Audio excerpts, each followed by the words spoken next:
हमारे जीवन में मित्र और शत्रु बड़े मायने रखते हैं। मित्र वो जो हमारा हित चाहे, जो हमारे सुख दुख में हमारी सहायता करे, हमारा साथ दे। कुछ मित्र जन्म से होते हैं, कुछ मित्र हम स्वयं बनाते हैं, कुछ मित्र परिवार में मिल जाते हैं, तो कुछ मित्र जीवन की यात्रा में। परंतु शत्रु हमें जीवन में कभी भी मिल जाते हैं। परंतु क्या आपने कभी सोचा कि वास्तविकता में आपका सबसे बड़ा शत्रु है कौन? आपका सबसे बड़ा शत्रु आपके भीतर छिपा बैठा है, और वो है आपका क्रोध।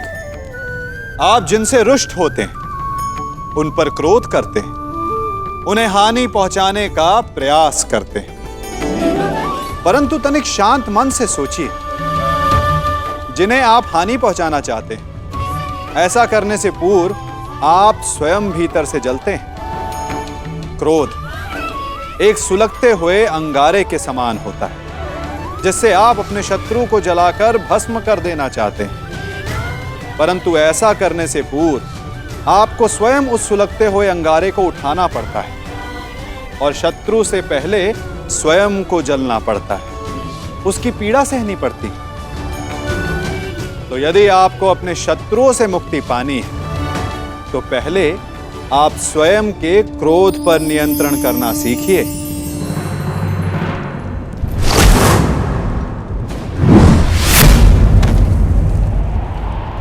ठहर जाओ मित्र। नहीं, अब नहीं।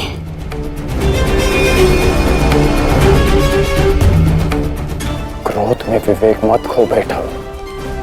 जो अपना सम्मान खो चुका हो, उसके पास खोने को और क्या शेष है?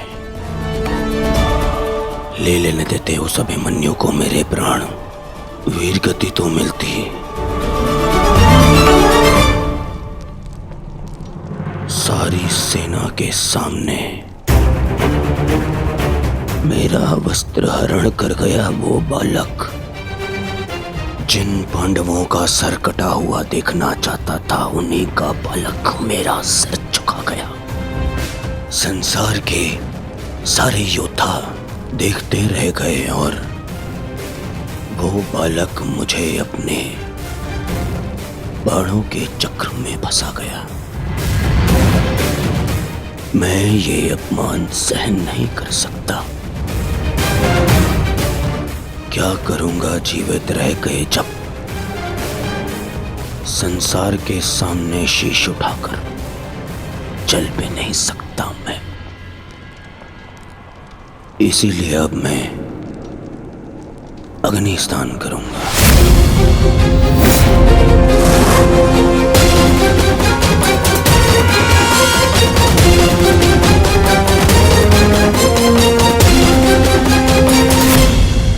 जो अग्नि यहाँ जल रही है, उससे कहीं अधिक अग्नि तुम्हारे पिता के हृदय में जल रही है। क्या तुम अपने 5 भाइयों का बलिदान व्यर्थ जाने दोगे? क्या अपने पिता को दिया वचन भुला दोगे तुम?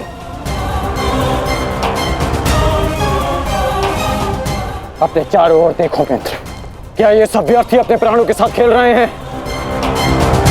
जो वीर गति को प्राप्त हुए हैं, क्या उनका बलिदान व्यर्थ जाने दोगे तुम?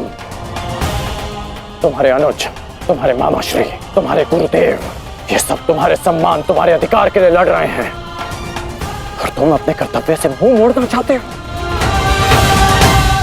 पूछो अपने सैनिकों से कि आज जो युद्ध में हुआ, कि क्या वो उससे लज्जित हैं, या वो कल युद्ध में उसका प्रतिशोध लेंगे? बोलो सैनिकों। प्रतिशोध लेंगे, प्रतिशोध लेंगे, प्रतिशोध लेंगे।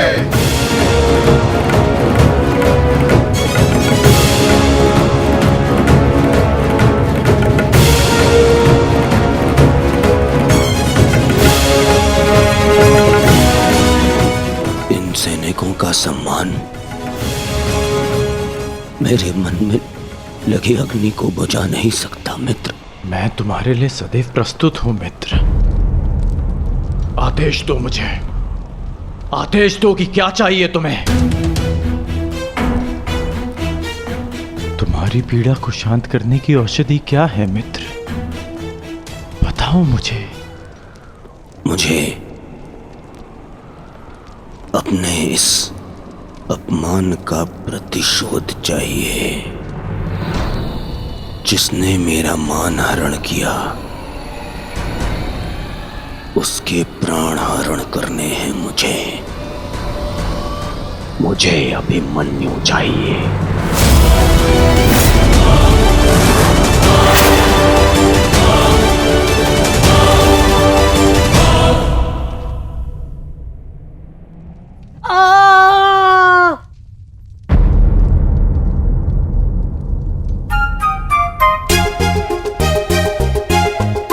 बहुत पीड़ा हो रही है ना इन्हें।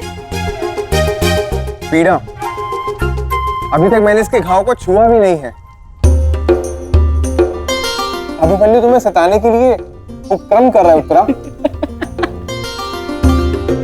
बहुत बुरे हैं आप। और तुम बहुत डरपोक। एक योद्धा की पत्नी के मन में इतना भय शोभा नहीं देता उत्तरा। ये घाव हमारे लिए आभूषण होता है।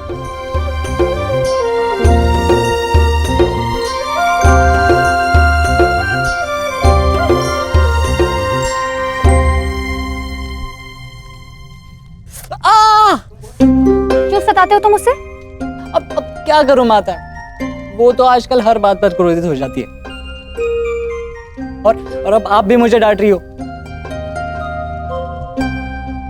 तुम्हें अधिक चोट तो नहीं आई ना पुत्र?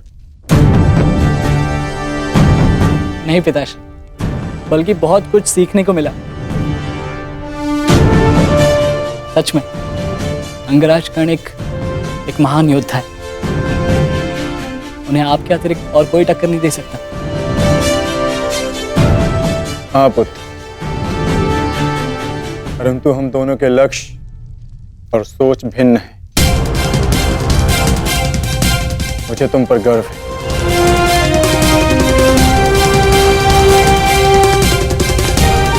गर्व तो होना ही चाहिए। आज अभिमन्यु ने दुर्योधन को उचित उत्तर दिया।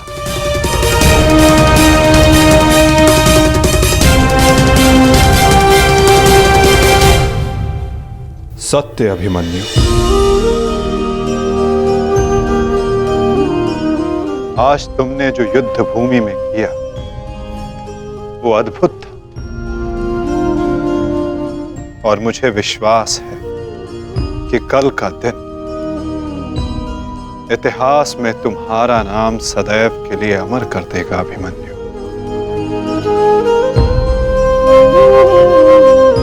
इतिहास से पूर्व मेरे पुत्र ने अपनी छवि मेरे मन में अमर कर दी है। 14 वर्षों के पश्चात आज पहली बार मन को एक शीतलता पहुंची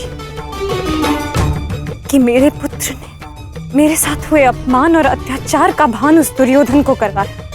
मेरी आत्मा को जैसे एक वस्त्र का संबल मिल गया। इसके लिए मैं सदैव के लिए अभिमन्यु की ऋणी रहूं। जीवन तो पल पल में है सखी। जिस पल को जी लो वही जीवन होता है। आज तुम प्रसन्न हो, जी लो सखी। आज का दिन जी लो। कल का दिन तो अभिमन्यु के जीवन का अंतिम दिन होना चाहिए। और स्मरण रहे, सरल मृत्यु नहीं देनी है उसे। मृत्यु आने की पीड़ा का आभास कराना है। और जब तक वो भूमि पर रेंगता हुआ दया की भीख ना मांगे, मृत्यु नहीं आनी चाहिए उसे। वो मृत्यु मांगेगा और मैं हर पल उसे मृत्यु और जीवन के बीच में झुलाऊंगा। झुलाऊंगा मैं उसे। असंभव युवराज, जब तक युद्ध भूमि में पांडव उपस्थित हैं तब तक अभिमन्यु तक पहुंचना असंभव होगा। वैसे भी उन्हें ज्ञात होगा कि आज आपके साथ जो हुआ उसका प्रतिशोध आप अवश्य लेंगे। इसी कारण अभिमन्यु तक पहुंचना इतना सरल नहीं होगा।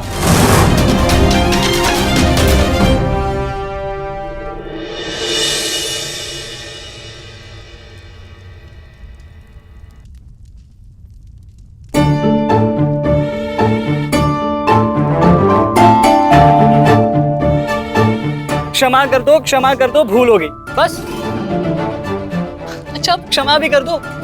जिसने युवराज दुर्योधन का मस्तक झुका दिया वो आज तुम्हारे समक्ष सर झुकाए मना रहा है तुम्हें। देखो, किसी ने मुझे इस प्रकार सर झुकाए देख लिया ना तो मेरा बहुत उपहास उड़ाया जाएगा। पहले वचन दीजिए कि भविष्य में आप इस तरह मेरा उपहास नहीं बनाएंगे। आपको अनुमान भी है मैं कितनी भयभीत हो गई थी। अब इसमें भयभीत क्या होना उत्तरा? आप नहीं समझेंगे, मुझे आपसे बात ही नहीं करनी। तो ठीक है, मत बात करना, परंतु कल यदि लौटा नहीं ना तो पछताना नहीं कि दोबारा ऐसे मत बोलना आर्य। भाई खो चुकी हूँ, पति नहीं खो सकती। क्षत्रिय हूँ, अपने अधिकार लेना जानती हूँ। आपको लौटना होगा क्योंकि इस बार केवल मैं नहीं, आपकी होने वाली संतान भी आपकी प्रतीक्षा करेगी।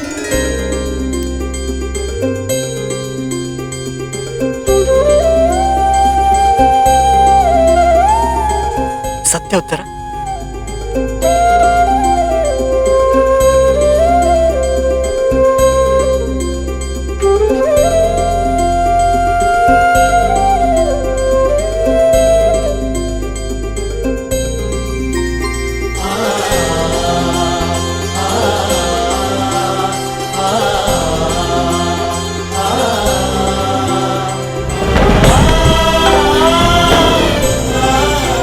मैं तुम्हें वचन देता हूं उत्तरा, तुम और हमारी संतान सदा मुझ पर गर्वित रहेंगे। जानती हूँ आपकी संतान बहुत भाग्यशाली है। उसे अपने पिता की शौर्य गाथा सुनने को मिलेगी। गाथाएं विजय के साथ होती है उत्तरा, और विजय अभी शेष है। युद्ध शेष रहे या न रहे,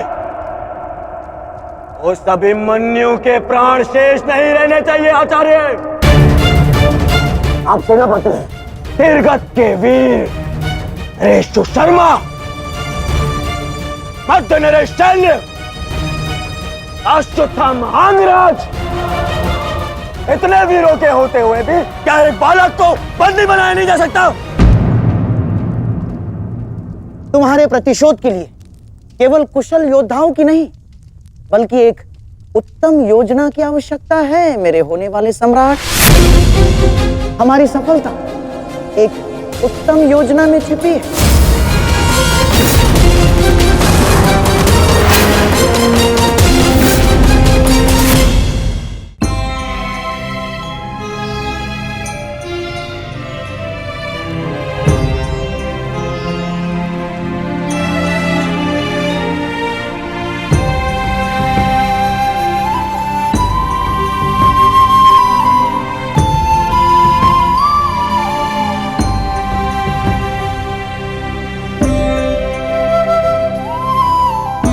ऐसा क्या है जो आप चाहकर भी मुझसे नहीं कह पा रहे हैं सखा? ये रात का अंधकार भी आपके मुख पर आए हुए भाव मुझसे नहीं छुपा सकता। रात्रि के बाद दिन आता है सखी, उसी प्रकार जीवन के पश्चात मृत्यु आती है। सुख के बाद दुख आता है और यही सृष्टि का नियम है। हमें अपने जीवन में सबके लिए तत्पर रहना चाहिए सखी।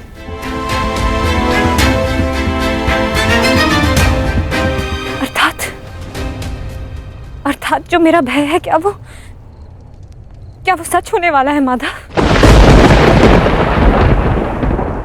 क्या कल पांडवों के साथ कुछ अनिष्ट होने वाला है?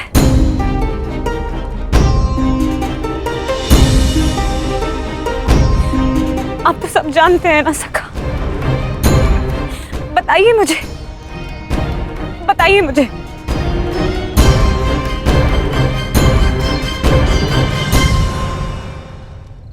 कभी कभी भविष्य का ज्ञान होना भी दुख का कारण बन सकता है सखी। यदि समय के अनुसार मनुष्य को सत्य का ज्ञान हो तो वो स्वयं को संभाल सकता है। और आज तुम्हारी प्रसन्नता का दिन है सखी। आज तुम्हारे पुत्र ने तुम्हारे अपमान का प्रतिकार किया है। जाओ सखी, जाकर सो जाओ, क्योंकि जीवन की हर रात्रि सदैव सोने के लिए नहीं होती।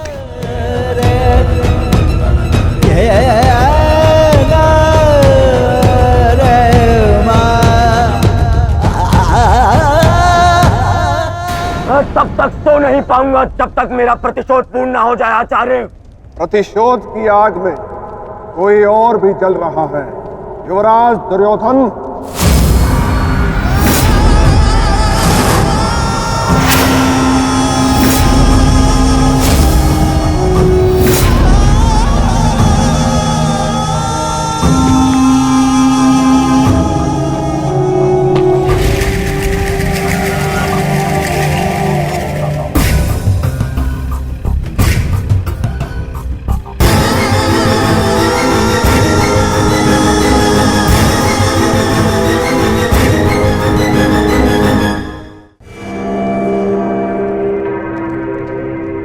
माता श्री सिंधु नरेश जयद्रथ।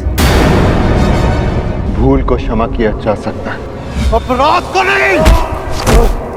इस अपमान के पश्चात में जीत बचा तो ऐसा भयंकर प्रतिशोध हुआ कि तुम पांचों की आत्मा कांप उठेगी। प्रतिशोध लूंगा। कल तुम्हारे साथ साथ मेरा प्रतिशोध भी पूर्ण होगा और मैं सम्मान सहित तुम्हारी बहन दुशला को अपना मुख दिखा सकूंगा।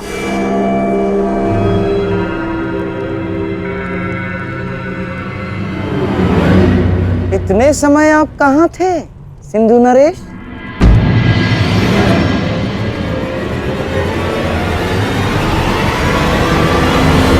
अपने अपमान के प्रतिशोध का प्रबंध कर रहा था।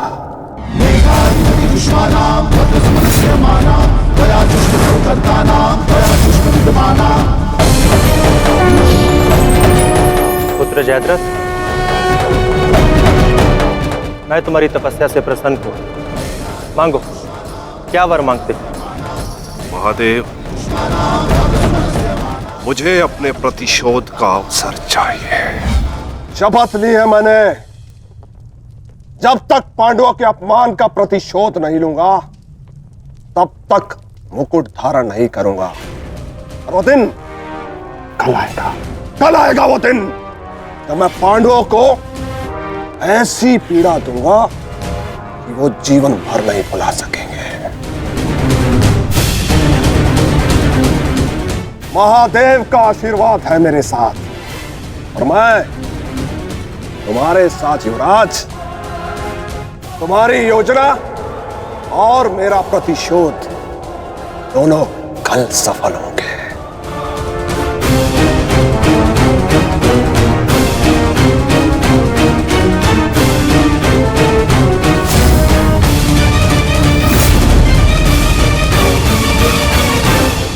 हर हर महादेव, हर हर महादेव।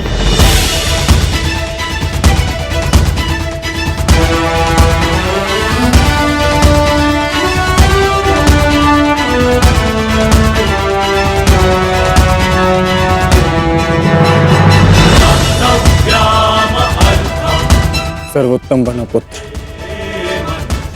संसार के सभी योद्धाओं में तुम्हें सबसे अधिक कीर्ति प्राप्त हो।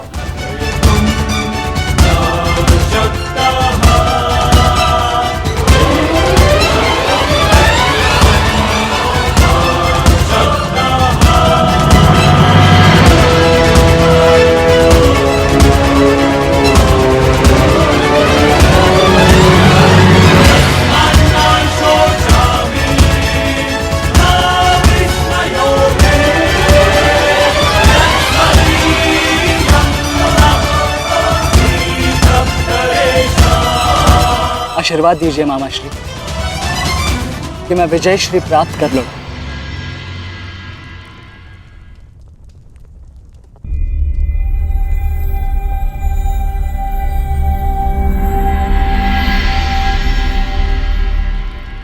विजय तो कायरों को भी प्राप्त होती है पुत्र, परंतु कीर्ति और यश केवल शूरवीरों का मुकुट बनती है। मेरा आशीर्वाद तुम्हारे साथ है पुत्र। तुम युद्ध क्षेत्र में वो कीर्ति प्राप्त करो जो तुम्हें अमर बना दे।